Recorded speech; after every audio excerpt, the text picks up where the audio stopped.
The chiefliest Irishman, Mark Carney, has owned us in the election. Tabernacle, guys. He has raised the price of the stinky cheese by 0.5%. And we are on our way to the Beaver Depot with the grenade launchers to overthrow the government. I don't understand why nobody takes the Quebecois seriously, huh? We are out here fighting for our freedom against Mark Carney. Vive le Québec libre! I'd just like to preemptively apologize to all of our Canadian listeners and anyone with ears. No, just the Quebecois ones. The rest of Canada will love that. Well, that's what the second clause was for, George, because I feel like people with ears are now going to be deeply affronted. Like me. This is Normal Men, a podcast from four men who are clinging desperately to normalcy in an era when that's asking a bit too much. I'm George in Charlotte. This is Proctor Malone in Washington, D.C. I'm low-tax speed run enjoyer in outer Florida. I'm Ed from Boston.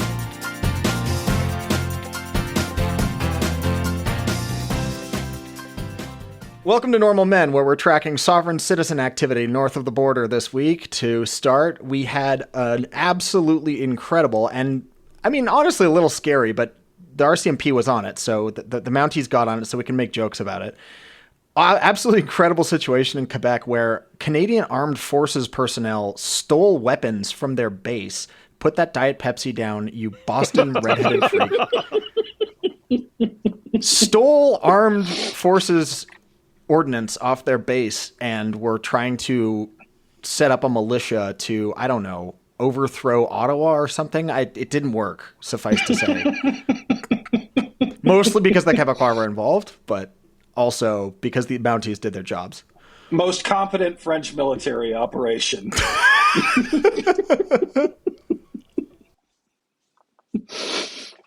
So that's your laugh about militia activity this week. We don't get a lot of that. We don't get a lot of that to talk about. That's funny. Most of it's just terrifying. But when it's happening in Quebec instead of Idaho, you can get some good yucks out of it. Exactly. I believe in the Royal Canadian Mounted Police. Maybe in a way that I don't believe in the FBI right now. I don't think that's saying much, brother. Yeah, that bar is in hell. I mean, like what? Cash Patel's not running it, and Dan Boingo. So I mean, it ought to be pretty smooth sailing up there. So we thought this week we would start off with some big picture stuff rather than getting into the minutia of the news. And one of the things that the normal men collectively hold dear is equality as a political precept, that this is something that it is good to pursue, economic equality in particular, other types of equality also as... Shout out to Materialist Gnostic at Walmsley, WALMSLEY.bsky.social, who observed that the reason to tax the rich is that allowing unlimited accumulation of wealth is enormously politically toxic, not that Bill Gates' fortune is the reason you have to shell out for a deductible when you get a colonoscopy. So there are things about the U.S. political economy that are informed by the mass concentration of income at the high end of the income distribution. But the U.S. economy is so large and the material standard of living is so high that even if you just concentrated on the wealthiest people with the absolutely unimaginable levels of income and wealth at that part of the distribution, that in itself is not enough to provide a high material standard of living for everybody in society. You could improve a lot of people's lives, but it wouldn't be enough to, for instance, finance a universal healthcare system or something like that, which I think speaks to the perception of the U.S. income distribution as opposed to the reality of it, which is the perception is that the median family makes $30,000 a year and 5 people make $175 trillion a year or something like that. And it's just not true. I mean, the median household income is over $80,000 a year. There's an enormous amount of wealth in this country that's not at all concentrated at the top end. But just because it's true that you couldn't redistribute the very top end of the income distribution to pay for a high standard of living for everybody doesn't mean you shouldn't do it. And there are other reasons as well as basic wanting to make society more fair to do it, or other reasons on top of attacking that political economy of a few people having concentrated power. One of those reasons is economic growth. If you have highly skewed income distributions, that means a lot of people who want to spend a lot more money don't have the money to do it. And if you give them money, they'll spend more of it. Even if you're not transferring it just from the wealthiest, even if you're transferring it from the people who are wealthier than 75% or higher income than 75% of people, whatever your cutoff is, those dollars get spent at a faster rate, the economy grows faster. So this isn't always true, and we can talk about why that's maybe the case later, but in general, being in favor of a more equitable distribution of income than we currently have, to a point, which we're very far from, is being pro-economic growth. And being opposed to that is being anti-economic growth. It's just straightforward. Right. So generally consumption drives immediate growth. And as you go down the income ladder, marginal propensity to consume is higher. And marginal propensity to consume just means the amount of spending you do given a dollar of new income. So for instance, an MPC of 1 means you earn another dollar, you spend another dollar. Very straightforward. Parts of the U.S. income distribution have MPCs over 1, which means you give them a dollar of new income, they spend $1.20 because they leverage it, which is bad financial advice, but dynamite for economic growth. And that's what we saw in 2021, 2022. We saw massive transfers by American standards to low-income households. Bernie Sanders, for instance, going to the mat in 2020 to get the expanded, the super dole is what it later got called, but the expanded unemployment insurance benefits. That was massively, massively beneficial to the lowest earners because they were talking in round dollar numbers as opposed to percentage of income or something like that. And that's why inflation got so high. More than, I mean, there's other reasons too, but demand was really strong. People had lots of money to spend. Not as true now, but certainly was earlier on. There's also kind of an interesting, I guess it's more of a thought experiment than it is an observed phenomenon. But for anything where you have for any production function where you have economies of scale, where it's easier to produce things at scale than it is to produce things individually, which it turns out is not everything, but almost everything besides certain types of services. If you flatten the income distribution, if you make it so that there's more equality, you can wind up actually increasing people's utility for a lesser amount of income, because you're going to be getting more in terms of what you actually care about, right? Like income is what we use to measure a utility function because it's measurable, and utility is not measurable and is not easily comparable between people. But what you actually care about is the bang you get for your buck.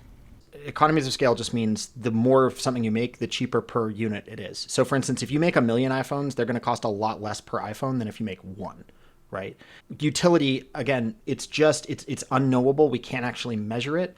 But what we can say is that for someone who wants a given set of goods and services, if more people want or have access to or are in the market for those goods and services, then you're going to get more access to those goods and services than you would otherwise.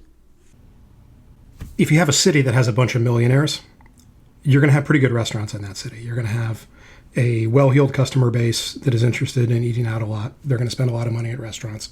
You're going to attract good restaurateurs. You're going to attract good chefs.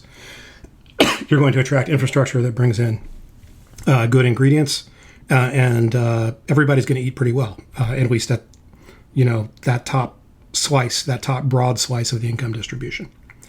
If you have that same total amount of money, but it's flipped around into one extremely, extremely rich person and commensurately fewer people that are kind of in that wealthy upper middle bracket, you're not going to get those restaurants because the extremely rich person can only eat one place at once.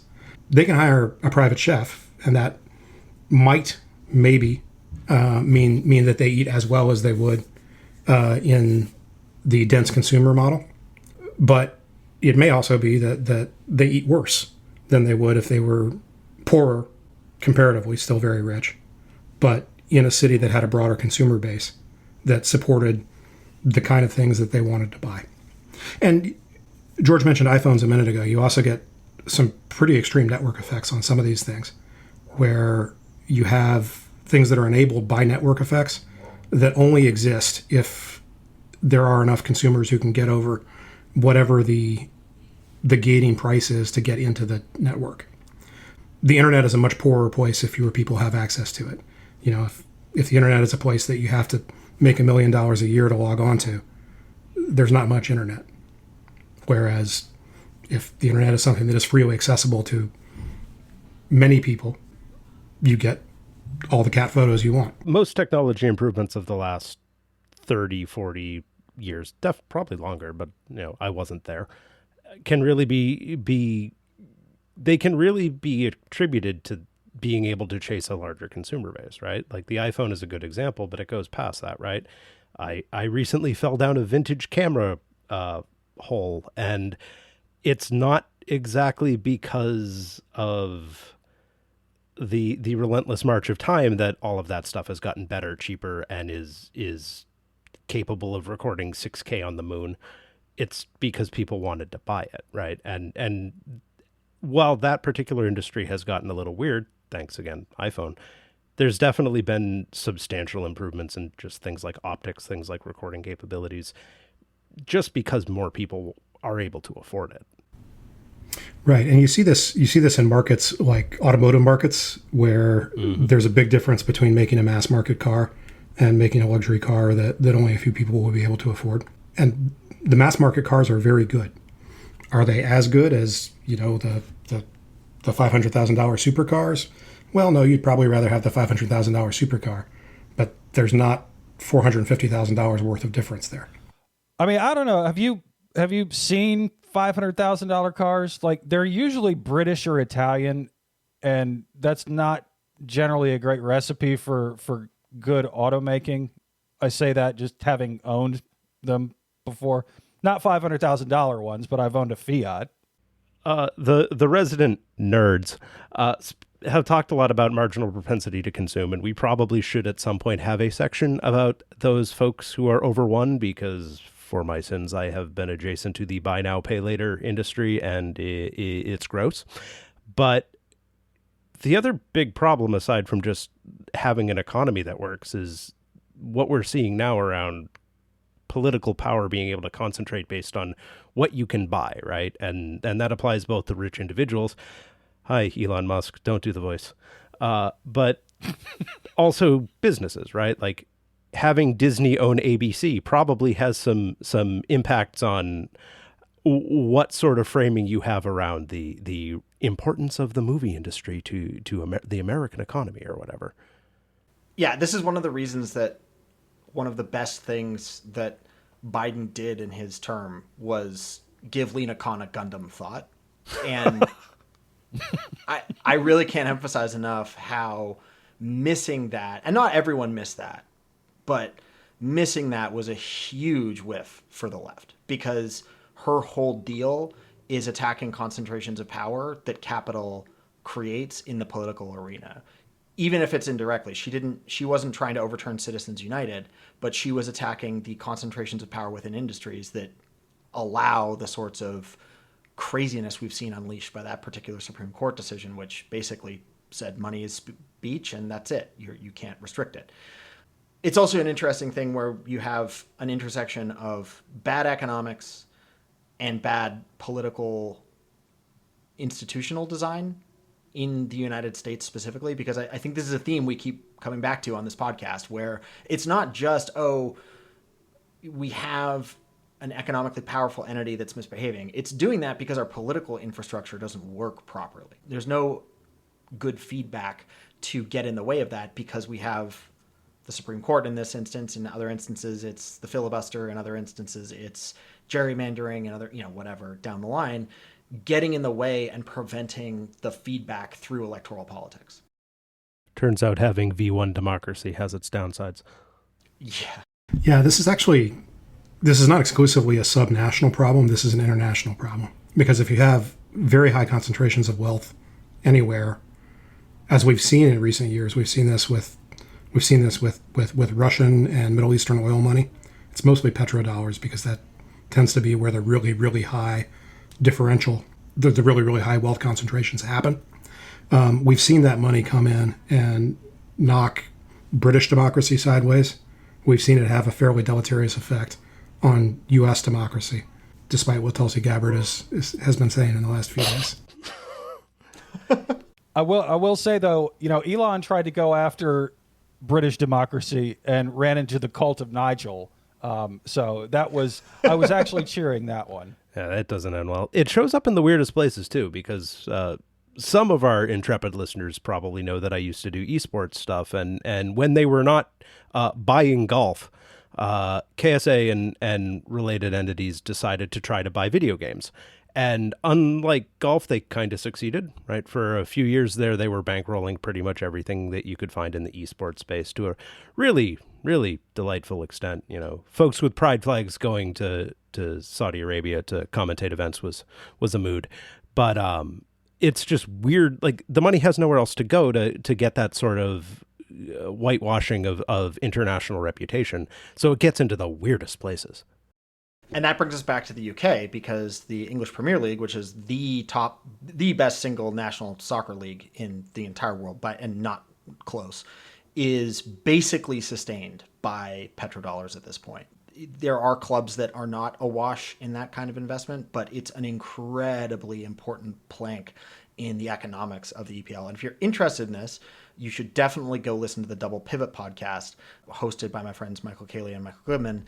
They go into it. So that's a whole separate cranny to crawl into, where you're not just talking about direct political power in terms of an electoral democracy.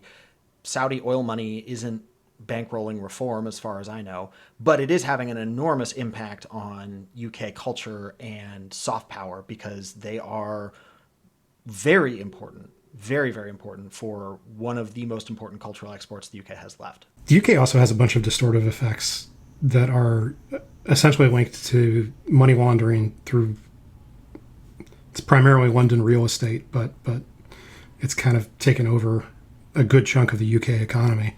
And, we're seeing the same thing happen to the United States through both real estate and through the crypto portal. If you have these really, really high concentrations of wealth, that creates soft power in the way that, in a way that's kind of analogous to what we've thrown away with USAID, that you have these international benefactors, and they're not all trying to be malicious. They're not all criminals. They're not all trying to do things that are untoward. We have the Children's Hospital in DC is funded by oil money, and that's great, even if the motives behind it are whatever they are. But you have these kind of gravity wells that surround that sort of concentration of wealth that are distortive of everything else that comes near them. That you see institutions bend to where the money is. Hard to come up with a better example than crypto in the American context or anywhere else, right? It's entirely a vote buying scheme. The only reason we have a stablecoin bill coming out of the U.S. Senate last week, and Senate House signed into law, is because they bought votes, straightforwardly. And it's less obvious on the Republican side. I'm not actually sure that a bunch of nihilists would be opposed to increasing the role of crypto in society, without being paid to do so. But certainly on the Democratic side, there is no reason a Democrat should be supporting anything to do with the crypto industry. The only reason is they're getting cut checks. Straightforward. That's it. It's money. Yeah, Republicans will just do it for free. Yeah, I think we haven't really fully seen the might of the crypto Death Star. Crypto was the single largest lobby by a large margin this last electoral cycle, and everyone's current expectation is that in 2026 they will again be the single largest lobby by a gigantic margin. We're talking tens, possibly $100 million more than what oil and gas is spending. It's jaw dropping the amount of money that crypto is throwing into campaigns, and they're getting results for it. They're getting law and policy that matches what they want. Looking at you, Ruben Gallego. Yeah, bring the Saudis back.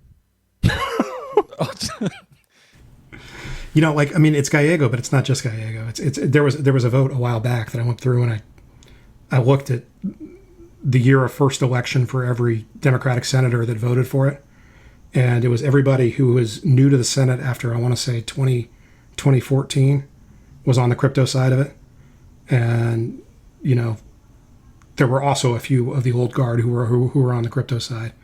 But basically, if you've come to politics relatively recently at the national level, at the senatorial level, you are awash in crypto money. And again, like, the crypto money is not necessarily inherently bad, except insofar as it has this gravitational effect. No, as the resident financial markets professional, nope. I'm going to take the other side of that particular comment. Tech checking in, also bad. Yeah. Like, the case for crypto is the same. The positive case for crypto is the same as the positive case for Uber. Yeah, great. We can provide a bunch of new transportation options to people. The only reason we're able to do that is because we're end running regulation. That's it. Mm-hmm. We are a scam product that exists only because the United States is surrendering the power over minting currency to us. That's it. That's literally, everything else is noise. That's it. So if you have a slice of that power to mint currency and you can just issue securities with no regulation whatsoever, then yeah, you're going to be worth a lot, but you're not actually doing anything other than just getting rid of regulation. Yeah. And I was going to say, Uber does at least like give you a ride to the airport. Sometimes. Usually. Crypto, like what is the analog for crypto there? Defrauding you. Yeah. Yeah, like you get to hold in one hand huge gains and in the other hand getting your face ripped off in an obvious scam. And sometimes they look identical. And like, right. You know, obviously, like, curious game, smartest move seems to be not to play, but still they're accumulating enormous value because there are an almost endless string of rubes in this world to fleece money out of. And the only reason I need to be really clear about this. The only reason the crypto industry exists is because it wasn't crushed under the boot in about 2014 or 2016. Yep. It absolutely could and should have been. It should have been illegal to transfer any US dollars through the traditional banking system to a crypto exchange. It would have gone to zero. We would never heard about it again. The US government opened the door to crypto being a thing, and it's why it is where it is today. Full stop. They probably thought it would fall apart on its own. Because there is no rationale for it. That's the charitable explanation. There are others. A lot of the crypto gains are related to evading other countries' capital control regimes, right? So, like, I mean, they also get around our regulations, but they get around other people's regulations as well. So to some extent, I think that was the argument for crypto, is that this unlocks some amount of capital value that's sitting in China, that's sitting in Russia, and puts it in a place where markets can get. Now, that's both laudatory and derogatory, right? Like I'm literally describing money laundering here, but but it has other wonderful effects too. Anyway, in terms of the political gravity of this stuff, it's a problem, and it's possible it's the problem for American politics right now. We're going to be working through it for a while. This looks different than corporate power. This looks very different than corporate power, and the ways in which it looks different in corporate power tends to be more personalistic. It lends itself better to an authoritarian regime, perhaps, than corporate power does. You have individuals who can be co-opted by a personalist or authoritarian regime in a way that corporations create a separate center of gravity, a separate center of power. And I think that, this is going to be the task of the rest of our political lives, is to figure out how to either fight this stuff or reroute it so that it's not as destructive.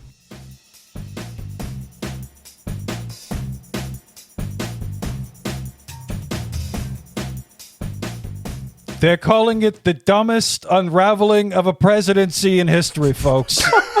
And you really hear it more and more. I have been aware of the Epstein stuff since, I don't even know, like it's a decade, whatever, at this point.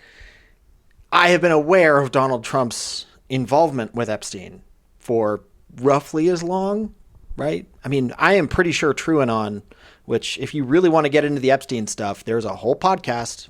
TrueAnon's your go-to for this. I can't say it won't break your brain a bit, but it's out there. It's apparently hilarious. I've never listened. Brace and Liz it's a specific kind of humor, but if you like the kind of humor, they're very funny. Anyhow, so I had no thought in my mind that this would ever land in any way, because I just assumed that it was out there and people knew and that was it, and they were just going to choose to ignore it. But it turns out that large sections of right-wing elites in this country, of MAGA elites, not even right-wing elites, just MAGA elites, apparently had no idea that he was connected to Epstein, that this is new information for them. What gets me is that for 8 years, I have just been, cool, this is Facebook gas leak stuff. And then the gas leak reaches us. And I'm dying. What I can't get over is that they campaigned on this. Twice. Like, no one on the Democratic side was talking about Epstein. We all knew that Trump was connected to Epstein. We didn't know if he had done anything wrong, didn't know anything about it. And I think the four of us probably didn't give the Epstein stuff really all that much thought. And yet the right campaigned on this. They said, we're going to get into office. We're going to release the client list. We're going to do all this bullshit. And then Trump decided, or first the FBI and Pam Bondi decided that they had the client list. It was on her desk for review. She said this. And then a few days later, the FBI comes out and says there was no client list. And the online right especially went nuts. And Trump began telling people, Epstein doesn't matter. I never knew him. I've never wrote a picture in my life. And they, like, half the online right has now seemingly turned on Trump for this. And it's fantastic because it's a complete own goal. Like, no one cared on the left. It's such a perfect encapsulation of Trump's martingale political strategies, right? He throws everything he can at the wall to see what sticks. And then if something slides off and lands on his coat, he just throws it back at the wall, right? Like, he just keeps doubling down, keeps doubling down, keeps doubling down. It's the same thing Elon does exactly in right. business, right? Like, it's exactly the same strategy. It's, if you're in trouble, throw more leverage at it. And I said martingaling. Let me define that. So a martingale is a specific strategy at a casino. You walk in, you bet $1 on roulette. If you win, you bet the same dollar. If you lose, you bet $2. If you lose that, you bet $4. If you lose that, you bet $8, so on and so forth. And the theory is eventually you're going to double your money on your payout, and that will wipe out the series of losses that got you to that point. Of course, this doesn't work in reality because casinos will come in and say you're not allowed to do that, which probably a good thing, because also the casino has more money than you do. So as you keep scaling those bets up, eventually you hit a number where you don't have that money anymore and you're done. It's very low probability, but it statistically must happen eventually, right? So if you're using this strategy, eventually something's going to go wrong, or you die first, which of natural causes, or an assassin's bullet that was just a centimeter closer to a target. Either way, eventually if you keep doing this long enough, it will blow up in your face. And maybe the Epstein stuff is what is the martingale that's finally blowing up in Trump's face after he tried to put that keep doubling down, poof. Maybe not. So I don't know if any of you here listen to the Knowledge Fight podcast, though. The awkward edit that I'm going to scrub out of this suggests no one has.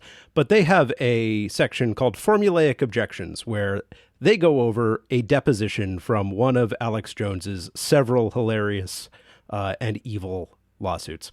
And Jones was deposed in one of them, and I seem to recall he actually said something about Epstein didn't kill himself in one of those depositions. And then now in the last 2 weeks, we have him crying on his short form media of choice about how this is the worst thing you could do, to this guts the FBI, whatever other nonsense comes out of his mouth. And like, yeah, if he's going to believe it, yeah, I mean, he believes whatever is convenient for him at any given time. But like, there's also a lot of other people in that circle, and some of them are doing it for the grift, and some of them are doing it for the love of the game. And I really kind of think we might have slept on this a little bit. You can tell which ones too are actually have like the Washington connections, and they know their bread is buttered on that side, versus the ones like, Nick Fuentes, who, just lives off his YouTube channel. Like, I don't think any of these people really believe in any of this shit. I think some of them are crazy enough. I really do. I mean, some probably are, but I don't think any of these big name guys are. I don't think Charlie Kirk is. I don't think Nick Fuentes is. But you can tell who's got the establishment ins and who is, one of the fringe guys who's got to make their bones on YouTube or TikTok or any of these stuff based upon how they're reacting to this. Like, oh, Trump says we got to let it go, so we let it go. Or Trump says we got to let it go. No, we were serious about this. You need to put that list out.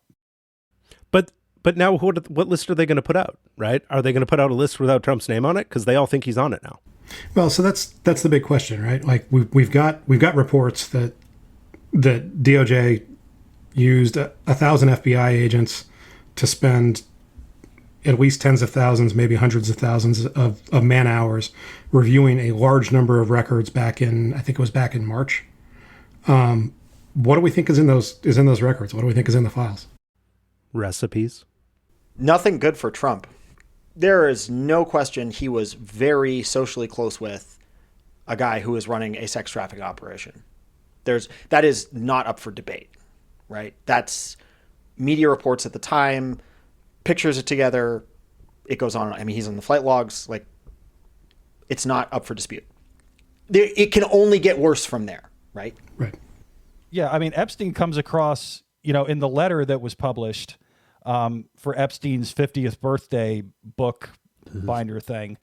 Epstein and Trump comes across as like Trump's closest friend, almost, someone that Trump is actually close to, actually admires, actually cares about, which is a very strange thing with Donald Trump. Yeah, and I think you have to remember that this was from a time period where things were not going particularly well for Trump financially. Right. Trump was, I believe, in between a couple of the associated bankruptcies. He was on a short leash from the Trump org. Epstein was the high roller in that relationship at that point. Trump had the name, but Epstein had the money. Given that the locus for this is apparently the Southern District of New York, it seems likely to me that at least a good chunk of what's being gone through here are effects from Epstein's New York property. That these are things that came out of, I don't know if it was an apartment or where he was living, but when they broke that down, whatever they found went into boxes, and there was some back and forth on Blue Sky and elsewhere about this. But one interesting question is how far DOJ got back in 2019 after the Epstein arrest on cataloging and digitizing and going through all these many, many, many records to figure out what was there. It could be that this is all still mostly paper, that these are mostly physical properties that would tend to be kind of in concordance with the reports that they were having agents work around the clock, work shifts for 24 hours. Should we believe those reports, by the way? I mean, should we just assume that because Kash Patel said they were actually dedicating that much time? Or, well, to be clear, that the source on that is Dick Durbin. It's not Kash Patel. Ah, okay. But it's Dick Durbin hearing it from the FBI. It's not Dick Durbin hearing it from somebody who we assume is the FBI. Okay. But just throwing it out there that the FBI could be putting a shine on there.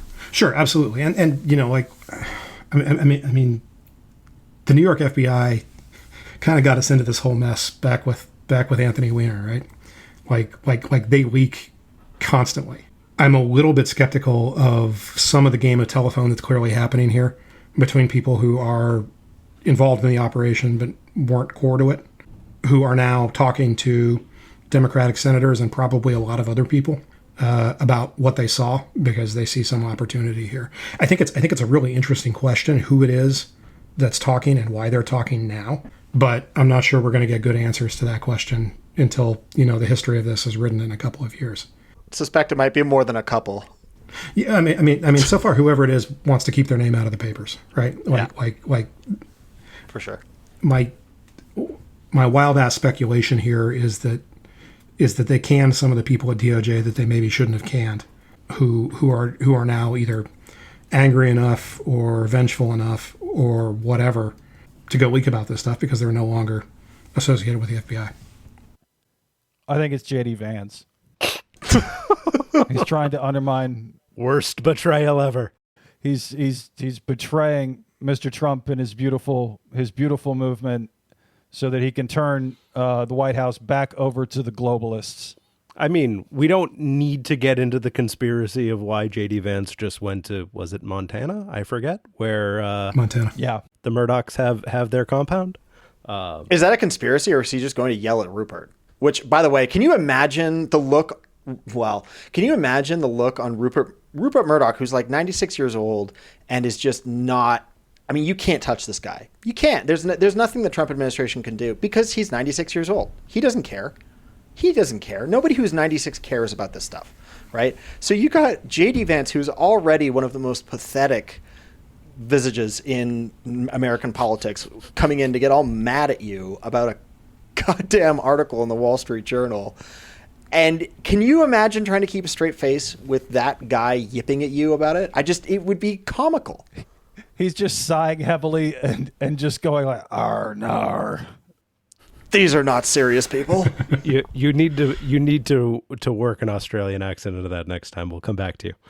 I tried to do it, but And I mean, by the way, Team Murdoch did not support J.D. Vance as the vice presidential candidate. They were all in on Doug Burgum. To be clear, Rupert Murdoch is a terrible human being, and I will not miss him departing this plane of existence one bit. Nope, he gets the Kissinger. Oh yeah, he gets the Kissinger. But when someone's in their mid-90s, there's just only so much you can do to squeeze them. Yeah. Well, I mean, I think that in terms of like the Murdoch v. Trump aspects of this, so to give a little background on this, the big story that broke about this broke in the Wall Street Journal, which love it, hate it, good business paper, terrible opinion page, but it's a Murdoch property. It has functioned as a Murdoch property for many years. In terms of its opinion page, in terms of the ideas it's putting out there, it has been a mouthpiece for the Murdoch empire. It was the Wall Street Journal that broke this story. And we are at a time of transition for the Murdoch empire because the heirs to the Murdoch empire do not necessarily see eye to eye on how to approach American conservatism. You have the two brothers, Lachlan Murdoch and James Murdoch, who, from all accounts, don't like each other very much. Neither one is what I would describe as a liberal in any way. But, Lachlan is much more in his father's mold, and James is maybe a little bit more open to non-movement conservatism. Is that fair to say? I always heard that the other siblings were rather more liberal than Lachlan, the one who has been given the nod to date, but I could be wrong about that. yeah, I've heard that James that Rupert has been like moving the inheritance to the other kids because he doesn't want James taking over a bunch of the properties. I don't know how true that is, but I've read that. So there was litigation on this that hit at least one significant result point in, I believe it was last December, that was the bad result for Lachlan, the good result for the world. The determination, at least at that stage, was that they wouldn't be able to rewrite the trust and rewrite the wills in such a way that Lachlan wound up running the empire. Whether that holds through the appeal process, I don't know. Yeah, so looking at open secrets, apparently James R. and Catherine A. Murdoch have donated $11 million directly to Democratic causes and $0 to Republicans, so Ding, ding, ding, ding, ding, ding. their chips might be down. They're libbing out, folks. The Murdoch heirs are libbing out. They're shit libs now. Yeah, it's amazing, too, how much this Murdoch drama mirrors and is following the arc of Succession, right? Obviously, Succession was largely based on the Murdoch family drama itself, but it's both life imitating art and art imitating life at this point. It's like back and forth. They're in discussion with one another, which is bananas. Really impressive stuff from the showrunners there. I'm going to just nod knowingly. And You haven't seen Succession? With your sense of humor, dude, you would love it. You would love... Oh, God. Stop taking your pictures and walking your dog and watch you some Succession. Your dog will also like Succession. She has better taste than me. And let us know when you get to the episode with hyper decanting, because that's one of my favorite scenes in television. I suppose we would be remiss not to point out that all of the last several minutes of discussion really ties in neatly to this whole preventing of power consolidation thing, maybe. I don't know, might be a good idea. Totally. Yeah, definitely the media channel is one of the major risks for that kind of political power consolidation. Right. But, it's kind of hard to actually run that. Propaganda is not easy to do. Even if you have a bunch of money to throw at media outlets, it's not always easy to get the result you want from the body politic through what you're putting out through those media outlets. And lots of people in lots of places have screwed that up. Rupert Murdoch has been very successful doing it. Yeah. It's also worth noting that the Trump administration, the effort to consolidate power for the Trump administration has been far more invested in negative propaganda than positive propaganda. What I mean by that is muzzling speech as opposed to pushing speech out through traditional media outlets. So we can have a conversation about whether Stephen Colbert got fired because his show was losing a bunch of money or because Trump didn't like him. But there's other stuff that's happened at CBS that suggests that they are very willing to be squeezed if it means their merger can go through. Similar stuff with universities, similar stuff. I mean, there's a laundry list of this stuff. So you can create a knowledge or information vacuum if you're the Trump administration, but that opens you up to Glonzo. It really opens you up to Glonzo, and that brings us back to Epstein, right? Because you can't get more Glonzo than Epstein. I mean, I do think there is some fire there as opposed to just the pure smoke that would be Glonzo, but Glonzo has become visible and is hanging from the power lines. And just a quick reminder, Glonzo is the invisible monster that feeds on power lines that 25% of the population believes in. And if 25% of the population believes in Glonzo, you had better have a solution to Glonzo as a politician. Whether or not you're aware that Glonzo is fictional, you need to have some kind of plan for Glonzo. The thought on Glonzo is that Glonzo issues, these imaginary issues, whether it's immigrant caravans or whether it's the literal UFOs off the New Jersey coast that everybody swore they saw, or die-in snack foods, for crying out loud. Yeah, the Ebola epidemic that wasn't in Texas a few years ago, that these issues almost always work to the benefit of the crazier faction. Trump, in particular, is able to leverage Glonzo issues in a way that a Biden or an Obama, for that matter, are not able to because we're the serious party. Trump is able to say, under me, I will send in the Marines to kill Glonzo. And we can't say that because Glonzo doesn't exist. So, sorry, brief aside, just to remind everyone about Glonzo. This brief aside was 78 seconds long. I would just add that Mexican Coke is also a Glonzo. Oh, stop it. No, you know what? You know what I like, though, is that so now we have people in actual power calling for Trump now to release the files. We had Kash Patel and Dan Boingo, who were apparently threatening to resign if Bondi did not turn over the files. And then we had Mike Johnson come out and say, well, I think he should release all these files. I do declare. So this is becoming like a real thing. I cannot believe how stupid this is.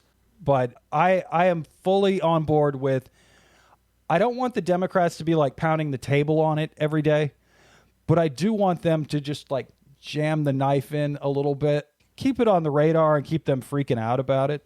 But otherwise, just let them go nuts on each other.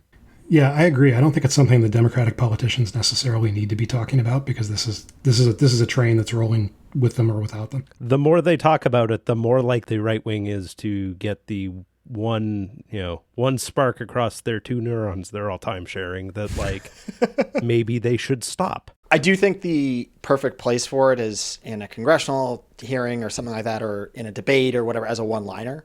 You don't hold press conferences on it, but just anytime there's some nonsense out there, like, where are those Epstein files at? Like, look, over there, a squirrel. Because the entire megasphere is literally on the level of squirrel. And you'll get some returns from that, even if it doesn't lead to a collapse of the Trump administration, which, to be clear, I still think is at least possible. I mean, if they do a bad job redacting those files, and nothing would surprise me less, then I don't think they can do a good job redacting those files. Like I don't think there's any redaction job they can do where they put out any meaningful amount of Epstein records that subdue this, because it's Glonzo, right? Because this is partially conspiracy theory, because this is partially a very, very vivid set of things for which people are kind of filling in the gaps. Anything that they take out of that is going to be illustrated by some very vivid imaginations. They might even be right in what they fill in. They might even be right in what they interpolate. But gaps are not going to be taken as just, okay, well, I guess we don't have that information. People are going to speculate. And even if they were to release every page they have in full text, people would speculate that they had not released every page they had. And also, to be clear, they cannot release every page they have in full text and do anything but fuel significant association between Trump and Epstein. Right. There's no way that you could, he's all over it. I'm not alleging he did anything criminal with regards to Epstein, because I don't know, but he's going to be a name that shows up again and again and again in those files. Even once would be enough. I'm alleging he did stuff that was criminal. Like, come on. And that's why I'm married to an attorney and you're not. I don't care if it's true or not. I still think we should allege it. We should certainly ask the question. We're just asking questions. It's fine. We're just asking questions. That's right. All right. Let's move on before Lotex puts all the elements of actual malice into one sentence.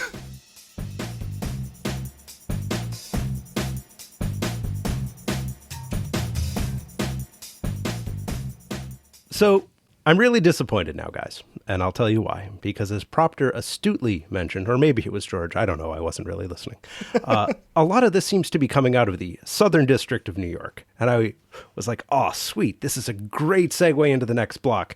And then I find out that Brooklyn, the district of one Hakeem Jeffries, is in the Eastern District of New York. So my joke about how all things from the Southern District of New York need to be banned from public conversation no longer work. So talk amongst yourselves.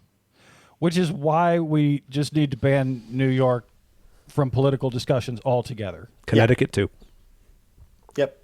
You can vote, but we're not going to talk about it. And you're certainly not going to be allowed to do anything as an elected representative from those states. You can vote, and that's it.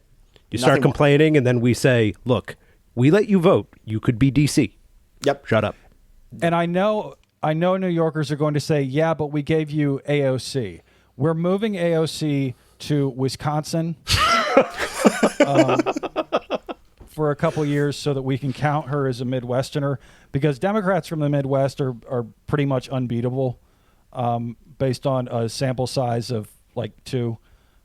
Instead of showing up to Union picket lines in Tim's with Bustelo, she's going to be showing up to Union picket lines with big piles of cheese curds and Wisconsin Old Fashions. You're all welcome, Wisconsinite Union members. She's gonna be working the supper clubs.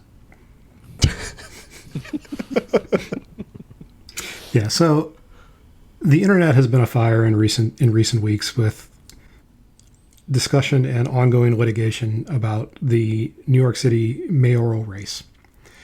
And there are some upsides to this. Nobody's talking about the 2016 Democratic primary as much. Nobody's talking about the 2020 Democratic primary hardly at all. But instead, we are now talking about the 2025 New York City mayoral primary. You just cracked that can, and we're going to get an entire deluge of it for the next week. Thank you.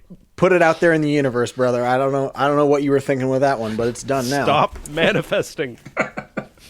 Well, okay, so Zoran Mamdani won the Democratic nomination, as you may have heard, and he won it in convincing fashion. He was a major underdog in the polling leading up to the election, and then he won it by the final margin was about 12 points? Yeah. Yep. Which was a shocking miss by the polls. Just one of the worst misses I can recall in a primary.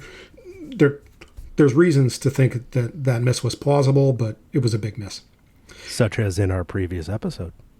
And despite the fact that Mamdani is the Democratic nominee, we still have a number of conservatives or moderates, depending on how you want to view them, in the race. Cuomo has declared that he is running.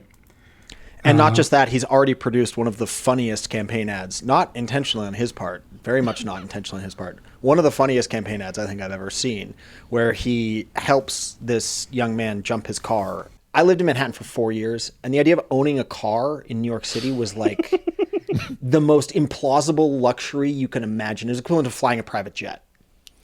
He also hooked the jumper cables up incorrectly. Was he in the wrong order? Yes. Yeah, he did it in the wrong order. Now, to be fair, it's Andrew Cuomo, so I'm amazed he didn't hook them up to the wrong terminals. Frankly, it's amazing he didn't hook them up to his nipples, but He does rock the nipple rings, right? I've heard that. That's actually true. He's got nipple piercings. It is true, and it's horrifying. Oh, I'm looking that up in a private window.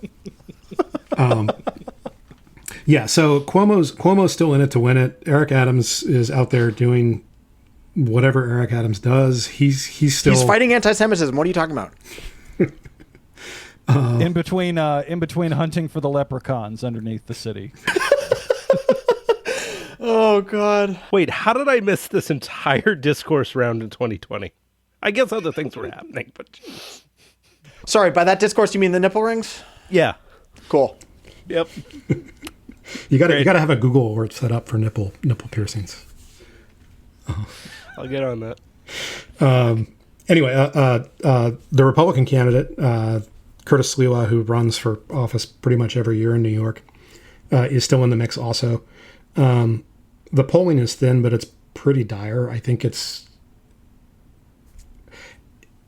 a long way to go until the actual election, but it would take a lot of movement at this point for Mamdani to not be a near prohibitive favorite to win the mayoral office. But there are billionaires to grift off of, so into the breach Cuomo goes. And Adams also carries forward the hopes of the city. And there has been a lot of focus on which Democrats have been willing to endorse Mamdani to date. To be clear, inside New York City politics, the vast majority have endorsed or have, at least not done a dance where it looks like they're not going to endorse. If you talk about actual municipal politicians inside New York City, the national politicians from New York State and City, little bit of a different issue there, a little bit of a different vibe coming off there. Right. So there was a much anticipated meeting between the House Minority Leader Hakeem Jeffries and Zoran Mamdani on Friday, 2 days ago, as of this recording, where there was widespread speculation that Mamdani was going to walk out of that meeting with an endorsement from Jeffries. He did not.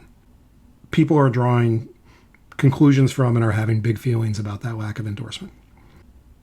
My personal view is that... Sorry, Proctor, can you do me a favor and just steelman for me? I don't know.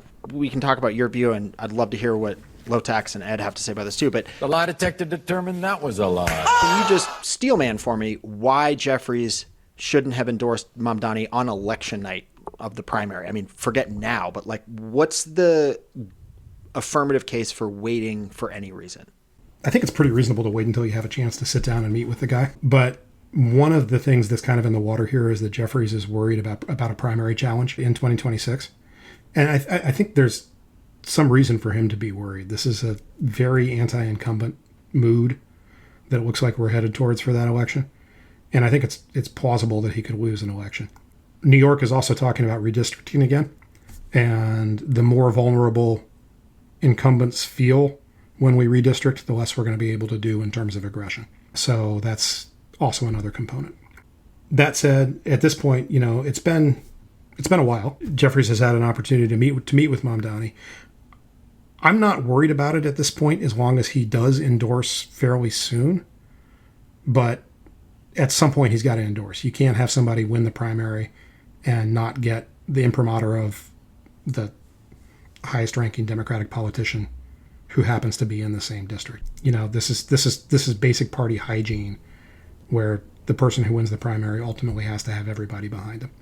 It sort of feels like he's creating the grounds for a primary challenge in his effort to avoid one, right? I mean, I could totally see people getting pissed off enough about this that he ends up losing a primary that he would have won if he had just come out on election night and gotten behind Mamdani and said, great, awesome. But the flip side is that, like, the rumors are also touching on that, some of quote unquote Mamdani's allies, for whatever you take that to mean, are threatening him, right? And do you as the leader of the Democratic Party in the House, do you put up with that? There's very clearly bad blood between Brooklyn DSA and the Brooklyn Machine, we'll call it vaguely. Brooklyn DSA's coalition is primarily young people and white professionals who live in Brooklyn. And the Brooklyn Machine is primarily, not exclusively, older people of color. DSA has won some rounds recently, which is kind of new. This is by far the part of the country where DSA has had the most electoral success anywhere. Going back all the way to AOC primarying out Joe Crowley back a few years ago. That was kind of a tectonic shock, because it indicated that this scene could actually produce candidates who could successfully challenge at the primary level. And it's notable, too, that the coalition that Mamdani put together is not dependent to the same degree that Brooklyn DSA typically has been, right? Mamdani is a real threat to the Jeffries Machine wing of the party because his coalition is so much broader than the traditional DSA coalition. And it's also, ironically enough, and you can go back and listen to our episode with Detective Pikachu about this. You should if you haven't listened to it. But it is a coalition that can bust the machine because it's the exact type of voters that everyone was freaking out about swinging to Trump in November of 2024. His marginal voter demographic that really punched above their weight are low info, probably non-white, Asian, Black, maybe Latino, younger, in these same neighborhoods that have not participated in the Brooklyn Machine or in the various machines in big urban areas around the country, and therefore haven't been a factor. But when they actually do turn out to be more numerous, and when combined with that white professional and younger DSA bulge, to knock out the machine. So, I mean, just in terms of self-preservation being the first law of nature, Jeffries is right to be worried. I'm just not sure he's pursuing the optimal strategy given that concern. Well, Can you never say DSA bulge again? Thank you. I will talk about my DSA. No. I think that that depends on what he gets out of these negotiations. I think that there are negotiations happening here.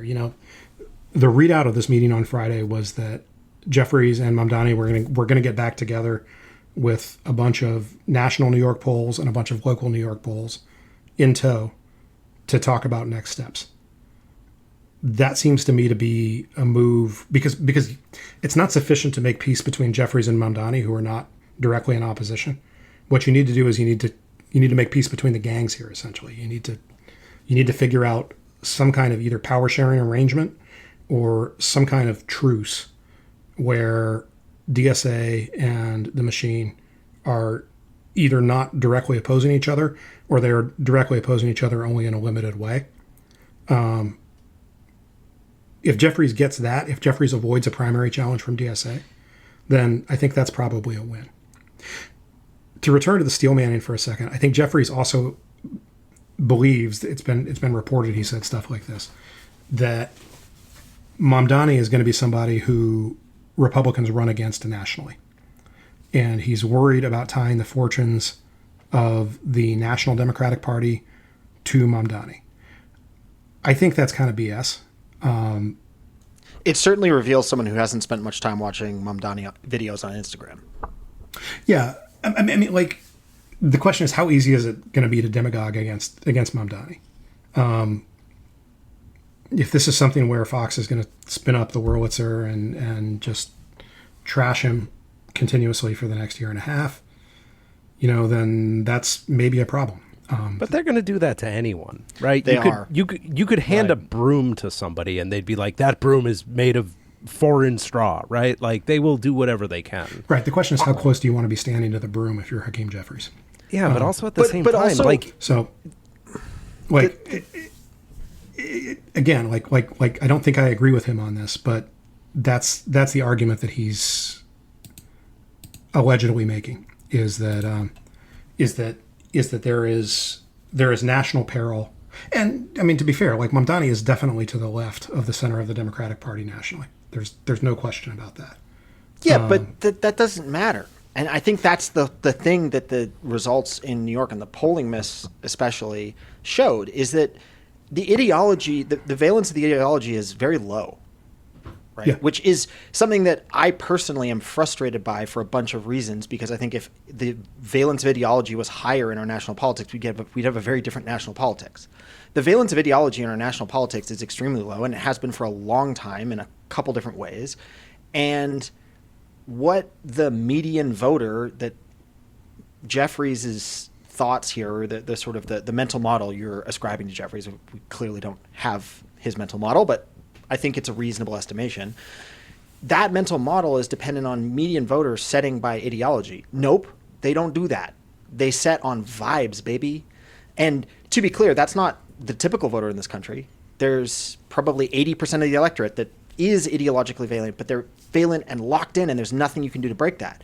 The 20% that are going to swing around, they want the nice dude who looks like he's fun to talk to from Instagram. They don't care what Rupert Murdoch properties say about him. Just remember, as our friend Michael Tay Sweeney always likes to say, the median voter thinks that the NFL commissioner is a cabinet position. It's so true. So one of the things is that, like, Hakeem Jeffries' median voter could definitely be ideologically driven, but also might just be Schumerite, right? Like the fiction in his head. And at the same time, I think you're right, George, because when you look at this sort of thing, it is absolutely like the apotheosis of, will you have a beer with this guy? And as much as short form video makes my gorge rise, he's good at it. He's so good at it. He is. It's amazing. But one of the things that really stands out to me is that, yeah, sure, Fox is going to demonize him, but they'll demonize anyone. On the flip side is, if they create any sort of curiosity, that median voter is as susceptible as anyone to just going and thank you to the almighty algorithm, accidentally getting, oh, wait, this guy's kind of normal. Right? Yeah, he's to the left, but like, he comes off as normal. And honestly, like, that goes back to, DSA 101, please be normal. He succeeded, and like, that's because the end results are going to not necessarily skew the way anyone thinks, even if they are just assuming the median voter is 55 years old. Normalcy works, folks. Well, I mean, I think that's a place where Mamdani really does differentiate himself from somebody like a Brandon Scott, who's the mayor in Chicago, who was the leftist in the race, and who has become quite unpopular over the course of his mayoral tenure to date. Mamdani is just worlds better at media than Scott is, and that makes a difference. It especially makes a difference in terms of susceptibility to national demonization. That said, I think that the bull case for an eventual Jeffries endorsement is that this is tactical stuff that is related to the DSA machine turf war. The bear case is that he's legitimately worried about nationalizing the NYC mayoral race and tying that to the larger Democratic Party. That's the only avenue that I really see where I'm worried about him not endorsing eventually. I think the one thing we can all agree on is that New York has to stop mattering so f***ing much. I would appreciate it. Yeah, I think Jeffries should endorse him, and then we should never talk about this race again until November, and that all of this is these two guys doing, well, not just these two guys, but all of New York political people measuring their dicks, and New Yorkers their politics is for perverts. You would never get this from California, because they're all from San Francisco. They've all slept together. Or if they haven't, they've at least slept with Willie Brown. And so they get along and they know how to keep their stuff right. I can Speaking see it of now. keeping this We're stuff going right. to just have the last 30 seconds of Low Tech Speedrun Enjoyer on air, finishing with Californians, a people with shame. One Californian with no shame whatsoever. Gavin Newsom. Gavin Newsom. I love it when a plan comes together. Gavin. It's not going to happen, Gavin. Gavin Just Newsom. stop this. But his hair is so nice. So Gavin Newsom wants to be president. No. I mean, who among us, right? Like, you're the governor looks of the like- sixth largest economy in the world. You think you can get the top job. I get it. But, buddy, He's got a great podcast. No, he doesn't. He looks like somebody took Mitt Romney's hair and put it on a ham. Gammon Gavin, they're calling him, folks. That's right. Wow. I wish I thought of that. The pros for Gavin Newsom right now in my book is that he's arguing strongly for gerrymandering for redoing the districts in California so that we squeeze another at least couple Oh, you mean gerrymandering? representatives out of California. Good. I mean gerrymandering. I mean, we're going to take it away from the independent commission, and we are going to paint that map as blue as it can possibly be.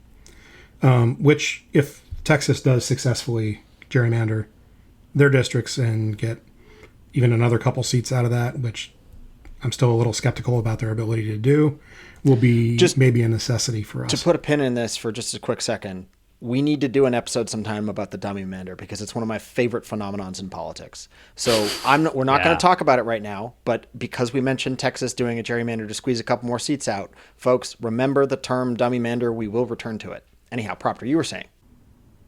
So that's good in my view, that he is being expressly partisan on a national level, and he is doing so in a way that might actually do some good things. At the same time, he is unmistakably pivoting right on a bunch of social issues, particularly on trans rights. Made a lot of people very angry. He seems maybe a little bit incoherent compared to kind of where the party is as a whole. It seems like he's tacking for certainly the conservative lane in the Democratic primary. I think it's an open question whether that lane fully exists at this point. What I want to know is what is he doing in South Carolina? Because if he's going to tack in the conservative lane of the Democratic primary for president, and he doesn't have a blow your socks off game in South Carolina, or some sort of dump truck full of cash headed for Jim Clyburn's driveway, then he's dead in the water. You cannot win the conservative side of the Democratic Party, and small c conservative, of course, because really there aren't any Democrat conservatives left. But you can't win that wing of the party without huge numbers from black older voters. And that path is established through South Carolina. It's how we got Biden. Bernie lost the primary in South Carolina. It's going to be the same story in 2028. Or if not South Carolina specifically, then that exact demographic. Yeah, unless they significantly change the Democratic nominating process, it's very, very, very difficult to win it without putting up huge majorities. I would say black voters in it's the difficult to win the conservative path lane. I think you can still win a Democratic primary nationally without black voters in the South, or without at least some margin there. But you definitely can't win the conservative lane without them, if that makes sense. And it's very hard to win nationally without them, or without at least decent margins there, if that makes sense. This has been a subject of a lot of debate ever since 2008, with kind of the polling and maps community, because Democrats do a proportional split of their delegates, right? So like you get a fraction of the delegates and the formula is more complicated than this, but you get a fraction of the delegates that's related to the percentage of the vote you got in a state. What that means is that you get very, very little delegate gain if your head's up against somebody, if you don't win by a lot.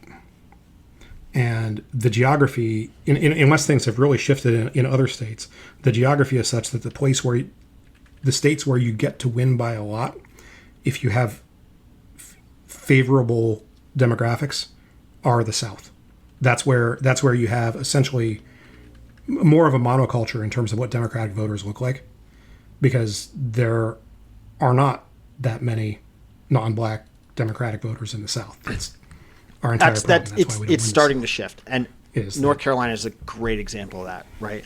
The black vote in the state is shifting away from Democrats, or at least margins are going down, and the Latino and independent, South Asian, white, that is where the growth is for the party in this state. So I don't think it's mathematically true anymore that you can just run the table with black voters in the South and win. It definitely, that analysis is 100% correct for 2020. I think in 2024, it's possible. You can't get completely taken to the cleaners. You have to win some of those votes, but you can do that and still be competitive. It's just really hard to do. If you can win black voters in the South, it's the highest value play you can come up with of any demographic in the country as a Democratic presidential candidate, for sure. So how do we think Gavin Newsom is going to play with black voters in the South? Because I don't think it. I don't see it. Having knocked doors with a lot of these folks, not that many, but enough that I got a feel for it. Boy, I don't know. I mean, like Bernie's problem is that he's had like 6 black constituents a lifetime. Gavin Newsom at least comes from a state where people of color exist. So, he's got some amount of relationship to black institutions in California. Whether that translates to South Carolina, I have no idea. He will have a ton of money. That I am sure of. But also people just don't seem to like him very much. The problem is, I don't like Gavin Newsom. I hate his stupid hair. Every time he opens his mouth, I cringe. His podcast is a train wreck. But he hates Republicans. Fair. And there is value to that right now. On the flip side, like, if you go look at any of the betting markets, AOC is right behind him, and I don't think that necessarily holds water, but third place on all of these is Pete Buttigieg, and I don't think he hates them enough. No, I think he hates them. If Gavin would just stop giving in to this transphobic bullshit and just stick to hating Republicans. You look good when you do that. You sound good when you do that. He's so good at it. You have very pretty hair. Oh, now we've gone around on the hair. Hating Republicans and pushing back on transphobia is the exact same energy. It's the exact same logic. It is the exact same mindset. It's the exact same understanding of the world. Hell yeah. It's that. I do not understand why it's not a natural position, because it's the same thing. It's punching up at the bully. It's because they all listen to the very smart boys who are Republicans but pretending not to be. Hello, Matt Iglesias. Yeah. Yeah. I mean, I think if you look at the 2028 field, and we'll talk about the broader 2028 field in a minute here, we've got a lot of people who want to fight. We're not short on people who really want to bring the wood to Republicans. Pritzker, like, you can feel it when that guy talks. He wants blood and veins in his teeth. My man came here to do 2 things: eat Chicago-style hot dogs and hate Republicans, and he's all out of hot dogs. Tim Walz does not like Republicans. He's got some anger too. Do you want to never, I mean, not that you do anyway, I'm going to preface this, but do you want a cast iron reason to never respect Polymarket ever again? Hit me. Yep. Where do you think Pritzker is on the Democratic presidential nominee 2028? I don't know, but it's below Mamdani, right? Who isn't eligible to run. They're selling dollars for 5 cents on Polymarket right now. So there's something like 30 choices on here. Where do you think Pritzker is? I thought he was at 5%. I gotta recuse because I actually know the answer on this one. Not listed. Holy crap! Barack Obama is on there. Oh my God! Do they still have LeBron James in 4th? I scrolled. I misspelled his last name. He is in the 20s with 2% of the pool. So he is above Barack Obama. I apologize for my grievous error, but he is below Michelle Obama. He's below, and Mark Cuban. He's below Zoran Mamdani too, who is, as we all know, not eligible to be president. Hey, that is a damned dirty lie, Mr. Speedrun Enjoyer. Zoran Mamdani is at least 10 spots below him now. Oh, okay. Now. Yeah. See, the how market dare is you? efficient. Mamdani was priced at 7% at one point, which is just, I mean, again, as someone that's not eligible to run for president. Hey, he's right in there with Jon Stewart, Hillary Clinton, Roy Cooper, and Jared Polis. Roy Cooper, nah. I was going to say it's not the dumbest idea, but no, it's not going to. Don't open that can. Yeah. No, It's no. not we're going done. to be Cooper. We're moving on. Just go to LeBron. It's fine. Yep. Everyone else did. You just can't let LeBron pick the people around him. GM LeBron, no good. Yeah. So where are you guys on 2028? Who do you like at this point? I think we're 2 years away from anything that matters happening, and I think Mamdani's success in New York is a perfect example of why predictions at this point are a waste of time. I can tell you with great confidence that Zoran Mamdani will not be the Democratic Party's nominee for president in 2028. Really? And I would bet very large sums of money, if I had it disposable, that Michelle Obama or LeBron James wouldn't be either. But beyond that, I mean, there's so much contingency. There's so much infighting. There's so much reaction to Trump between now and then. I don't think it's worthwhile to scrutinize it that closely. I do think Pritzker's got things to recommend himself. I do think Newsom does as well, for primarily the fighter reason. Don't like much else about the guy. But we're so far away. George is no fun. I, on the other hand, am happy to go with wild predictions, though not quite so wild as LeBron James. I still think he has a couple years left in him. Pritzker is the fun one, but if we're being serious, I mean, I kind of think it's probably going to either be a VP, either Pete Buttigieg or somebody who was considered for VP last time around, which probably means Josh Shapiro. Yeah, I think it's. I think it's I do not say probably- that positively, George. Yeah, I think it's probably going to be one of the Rust Belt governors.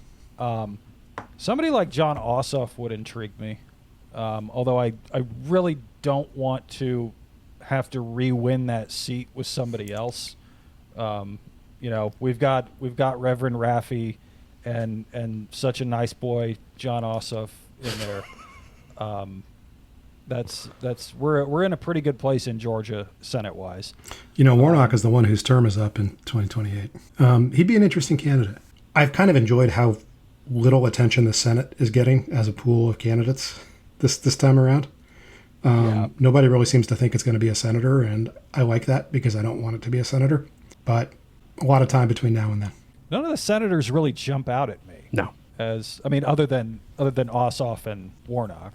I think it's probably going to be one of Pritzker, Shapiro, or Walz. The name recognition thing. I mean, like right now, any polls would be a proxy for name recognition. Right. But also, like, I do think you might maybe kind of need some of that going in. And I like John Ossoff a lot, but I don't know about that. I honestly think if Stephen Colbert decides he wants it, he's got a lane. He's about to get canceled. He's gonna lose his show in 2026.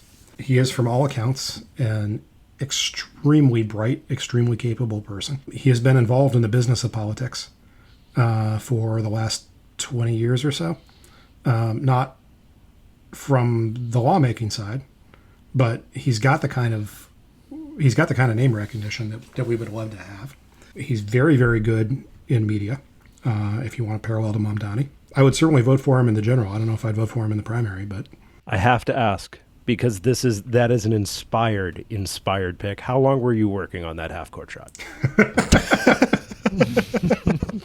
Because if that goes in, that is legendary. I wouldn't mind Stephen Colbert running. I kind of think Stephen Colbert wouldn't do it because he has a level of humility about this that I don't imagine him getting over. Like, I think he probably believes that, a governor, a senator, a former cabinet member, somebody like that should be the president, and not, he'd probably sit there and tell you, look, I'm just some schmuck comedian on television. I shouldn't be running any of these things. You can already just hear him saying, shouldn't you vote for someone qualified? Yeah. And to that I say no.